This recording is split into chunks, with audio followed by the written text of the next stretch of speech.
Hello friend, સ્વાગત છે તમારું મારી ગુજરાતી રસોઈ ટિપ્સ ચેનલમાં। તો આજે આપણે બનાવીશું બેસનની તીખી સેવ।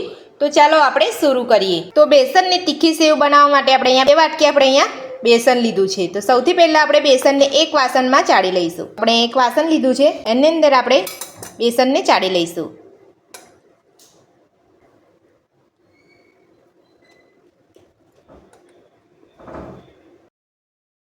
તો આપણે 2 વાટકી બેસન જે લીધું તે અહીંયા આપણે ચાળણીથી ચાળી લીધું છે। તો બેસનને આ રીતે ચાળણીમાં ચાળીને જ લેવાનું છે। જ્યારે પણ આપણે સેવ પાડીએ ત્યારે બેસનના ગાંઠા ના રહે, એટલા માટે આપણે અહીંયા બેસનને ચાળીને લેવાનું છે। તો હવે આપણે બેસનમાં સ્વાદ પ્રમાણે મીઠું નાખીશું। ત્યારબાદ આપણે અડધી ચમચી હળદર પાવડર નાખીશું, 1 ચમચી કાશ્મીરી લાલ મરચું નાખીશું અને 2 ચપટી આપણે અહીંયા હિંગ નાખીશું। અડધી ચમચીથી થોડો ઓછો મરી પાવડર નાખીશું। મરી પાવડરનું તમે તમારા તીખાસ પ્રમાણે વધતું કે ઓછું કરી શકો છો। હવે આપણે એમાં 2 મોટી ચમચી જેટલું તેલ ગરમ કર્યું છે, તો હવે આપણે એને ગરમ તેલ નાખીશું। તો આ રીતે ચમચીથી મિક્સ કરવાનું છે આપણે। તેલ ગરમ હોય એટલે આપણે હાથથી નથી કરવાનું, બધું મિક્સ થઈ જાય ત્યારબાદ આપણે એને હાથથી મિક્સ કરી લઈશું।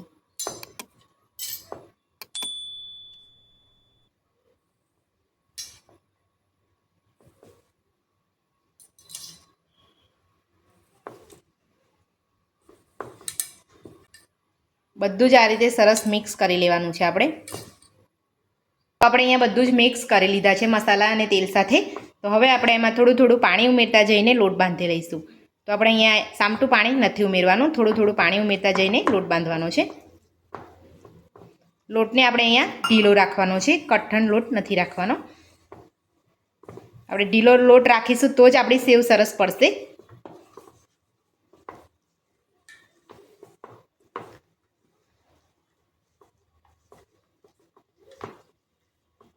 તો તમે જોઈ શકો છો આ રીતે આપણે લોટ બાંધવાનો છે।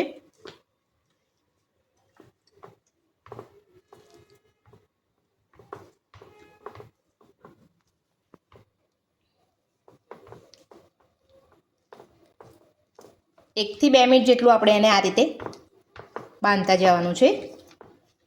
તો એકદમ ફરસાણવાળાની દુકાન જેવી આપણી સેવ બનશે।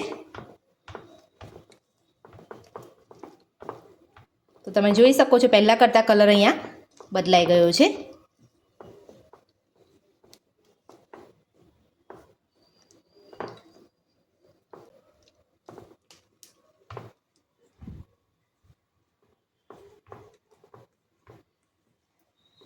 તો આપણે 2 મિનિટ જેટલો સમય થઈ ગયો છે। આપણો લોટ અહીંયા સરસ ચીકણો અને સ્મૂથ થઈ ગયો છે। તો હવે આપણે લોટને બધો ભેગો કરી લઈશું।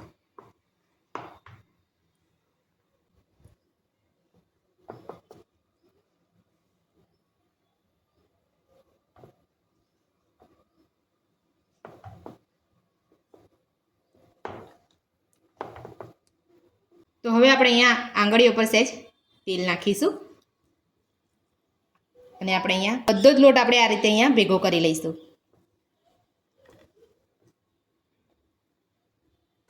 તો ચમચીની મદદથી આ રીતે લોટ આપણે અહીંયા ભેગો કરી લેવાનો છે। આપણે અહીંયા લોટ બંધાઈ ગયો છે। તો આપણે લોટ બાંધતી વખતે જ આપણે અહીંયા તેલ ગરમ કરવા મૂકી દેવાનું છે। તો આપણું તેલ અહીંયા ગરમ કરવા મૂકી દીધું છે। તો સેવ બનાવવા માટે આપણે સંચો લેવાનો છે, તમે જોઈ શકો છો। અને હવે આપણે આ ઝીણી જારી લીધી છે, તમારે મોટી સેવ કરવી હોય તો તમે મોટી હોલવાળી જારી લઈ શકો છો। તો હવે આપણે અહીંયા સંચાની અંદર આપણે તેલ લગાવી લઈશું। તો આ રીતનું આપણે અહીંયા ઉપરથી ખોલી લઈશું।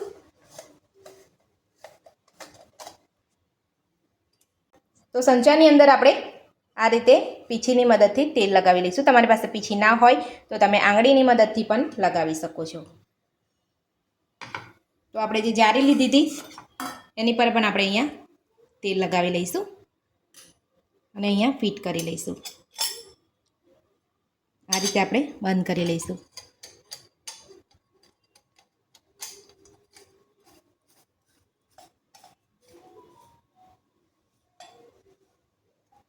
તો આપણે અહીંયા તેલ લગાવી લીધું છે। તો હવે આપણે અહીંયા સેવનો જે લોટ બાંધ્યો છે એ આપણે સંચામાં ભરી લઈશું। તો લોટને હંમેશા આપણે આ રીતનો ઢીલો જ રાખવાનો છે, કડક નથી રાખવાનો।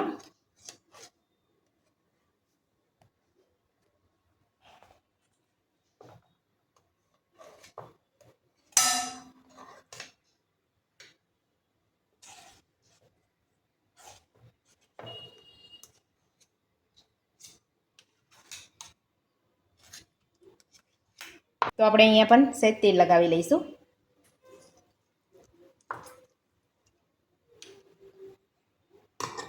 ત્યારબાદ ઉપરનું ઢાંકણ આપણે સંચાનું બંધ કરી લઈશું. હવે આપણે તેલમાં સેવ પાડી લઈશું.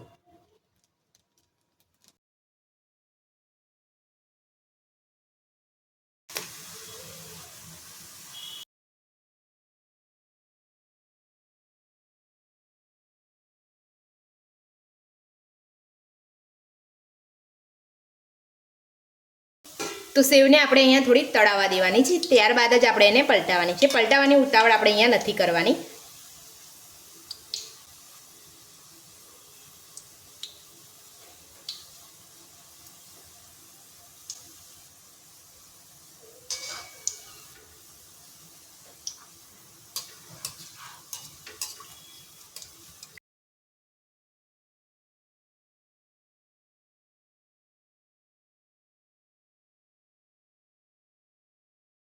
તો હવે આપણે સેવને પલટાવી લઈશું. તો આ રીતે આપણે સેવને પલટાવી લેવાની છે અને ધીમા તાપે આપણે એને થવા દેવાની છે. તો આપણે મીડિયમ ટુ સ્લો ગેસ પર જ તળવાની છે. અહીંયા ફૂલ બી પણ વધારે નથી રાખવાનો ને એકદમ ધીરો પણ નથી રાખવાનો. તો આ રીતે આપણે બંને સાઈડ સેવને તળી લઈશું.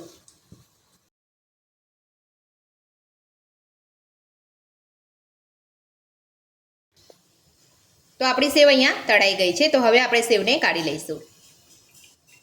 તો આ રીતે આપણે બધી જ સેવમાંથી તેલ કાઢી લેવાનું છે, નહીં તો આપણે જ્યારે સેવ ખાઈશું ત્યારે તેલ તેલ લાગશે. તો આ રીતે આપણે બધી જ સેવને તેલમાં તળી લઈશું.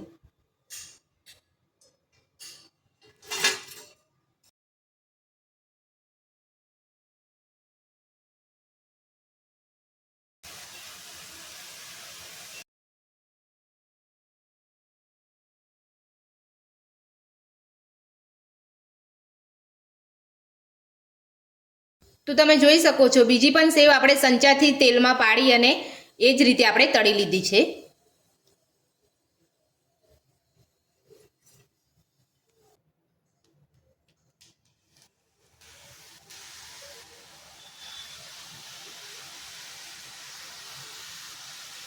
તો આપણી બેસનની તીખી સેવ બનીને તૈયાર છે. તો આ સેવ તમે આ દિવાળી ઉપર નાસ્તા તરીકે પણ તમે બનાવી શકો છો અને ખાવામાં એકદમ સોફ્ટ હોય છે અને સ્વાદમાં એકદમ ટેસ્ટી હોય છે. તો તમે જોઈ શકો છો આપણે એકદમ સહેલાઈથી સેવ તૂટી જાય છે અને એકદમ સોફ્ટ બની છે. નાના છોકરાઓથી લઈને ઘરમાં બધા જ ખાઈ શકે છે. તો આ બેસનની તીખી સેવ ઘરે એકવાર બનાવવાનું જરૂરથી ટ્રાય કરજો. તો આજની રેસીપી ગમી હોય તો મારા વિડીયોને લાઇક કરજો, ચેનલને સબસ્ક્રાઈબ કરજો, તમારા મિત્રોને જરૂરથી શેર કરજો. Thank you.